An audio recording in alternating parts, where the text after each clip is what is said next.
Dahlah tuh, hari demi hari pun berlalu sampai di tahun 2018, Wak. Kondisinya Mbah Yun ini makin parah lagi dan makin sering kambuh. Hampir tiap hari Mbah Yun ini ngotot pengen turun ke lantai dan manggil-manggil lagi nama-nama keluarga yang sudah meninggal. Sampai akhirnya pada suatu hari Mbah Yun ini turun lagi dia ke lantai untuk kesekian kalinya. Di situ Dina sama keluarganya nggak ada yang sadar nih, Wak. Kalau kali ini waktu dia turun yang kali ini ya, Mbah Yun ini ngesot ke arah mesin jahit ya.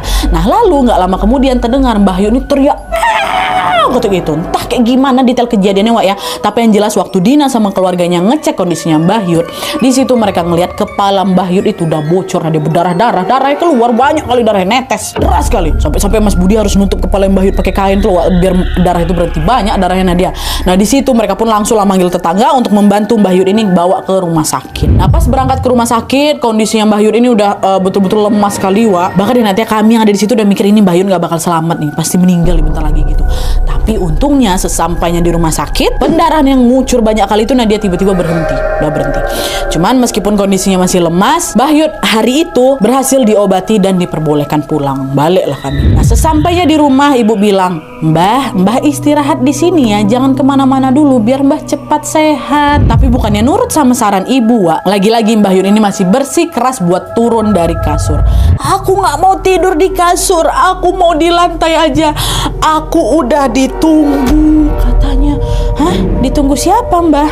Mbah ada siapa-siapa di sini? Itu loh ada orang pakai baju putih, warnanya terang. Dia lagi berdiri depan pintu tapi nggak bisa masuk, katanya sambil nunjuk pintu. Hah?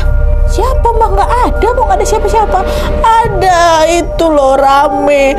Ada anakku, ada saudaraku. Mereka udah nunggu aku. Kata di situ tuh Mbah Yun ini nyebutin nama-nama keluarga udah meninggal. Wah ada ini gitu katanya. Dan mereka semua lagi pada nungguin Mbah Yun depan pintu. Nah karena sikap Mbah Yun ini makin lama makin mengkhawatirkan, akhirnya bapak sama ibunya Wawa ini manggillah orang kenalan mereka yang dirasa paham akan hal ini. Namanya Pak Is. Nah awalnya mereka minta Pak Is ini untuk bantu mendoakan Mbah Yun biar Mbah Yun ini lebih tenang lagi. Tapi pas Pak Is ini mengecek kondisinya Mbah Yun, wah tiba-tiba Pak Is bilang kayak gini, Mbah Yun ini udah nggak mau hidup lagi loh. Itulah kenapa makanya Mbah Yun ini selalu minta turun dari lantai biar dia ngerasa lebih dekat sama tanah. Dia udah mau mati, tapi dia nggak bisa mati gara-gara ada yang menghalangi kematiannya, kata Pak Is kayak gitu. Kagetlah keluargaku, Nadia. Hah? Maksudnya gimana nih Pak Is? Mbah Yun nih harusnya udah meninggal. Iya betul Pak. Dari kondisi fisiknya saja Mbah Yun ini udah terlalu renta. Tubuhnya udah tinggal tulang baru kulit. Tuhan coba lihat tengok. Memang iya Wak. Kondisi Mbah Yun waktu itu bukan yang sesegar bugar itu. Tuh kurus sekali. Lemah kali kayak gitu. Bukan yang awet muda 80 tahunan tuh enggak. Udah betul-betul renta. Dan mohon maaf nih Wak ya, kata si Pak Is ini, Mbah Yun ini juga sudah mulai mengeluarkan bau yang nggak wajar dari tubuhnya. Orang kita itu nyebutnya bau tanah Pak, kata Pak Is. Ih ya Allah. Terus apa tadi ke Bapak bilang menghalang kematiannya? Apa yang udah ngalangin kematian dia? Pak, dari yang saya lihat Pak ya, dulu waktu masih muda Mbah Yun ini pakai susuk Pak. Saya nggak tahu itu jenis apa, tapi yang jelas susuk itulah yang menghambat kematiannya. Ibarat kata sekarang tuh Mbah Yun tuh lagi diumbah neng dunyo katanya, atau dicuci di dunia. Apa yang terjadi sama Mbah Yun adalah hukuman dari perbuatan buruknya di masa lalu, kata Pak Is. Nah terus apa yang harus kami lakukan Pak buat ngelepas susuknya si Mbah? Kasihan Mbah nih Pak. Dulu Mbah Yun ini masang susuknya dengan dibantu dukun, dan harusnya susuk itu juga dikembalikan ke si dukun ini.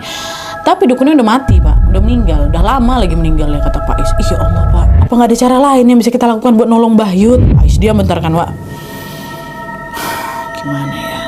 Lalu sesaat kemudian Pak Is bilang, sebenarnya saya nggak tahu ya gimana cara ngelepas susu itu, tapi mungkin Pak ya, mungkin cara ini bisa ngebantu. Mulai hari ini lebih baik kasurnya Mbah Yun diganti saja pakai tikar dari anyaman tanaman yang berwarna coklat itu Pak.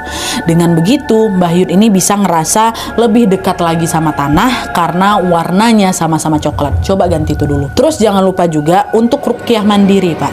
Bapak ambil beberapa daun kelor, Bapak kibas-kibaskan secara perlahan-lahan ke tubuhnya Mbah Yud sambil kalian berdoa. Semoga Allah Subhanahu wa taala membantu Mbah Yud untuk lepas dari susuknya. Udahlah tuh, singkat cerita keluarganya Dina pun langsunglah menjalankan semua saran dari Pak Is tadi. Ngapa nggak dibawa ke rumah sakit aja Nadia? Udah kami bawa ke rumah sakit, Nat, kata Dina. Udah kami bawa ke rumah sakit, gimana faktornya? Kata rumah sakit memang karena faktor usia, lemahnya, kebugarannya itu udah berkurang karena faktor usia udah 80 tahunan, Nat. Nggak ada penyakit apa-apa, ya penyakit tua aja gitu loh. Jadi mau nggak mau keluarga pun itulah tadi ikutin saran dari Pak Is. Nah, udah kasur yang Mbah Yud pun diganti lah itu pakai tikar.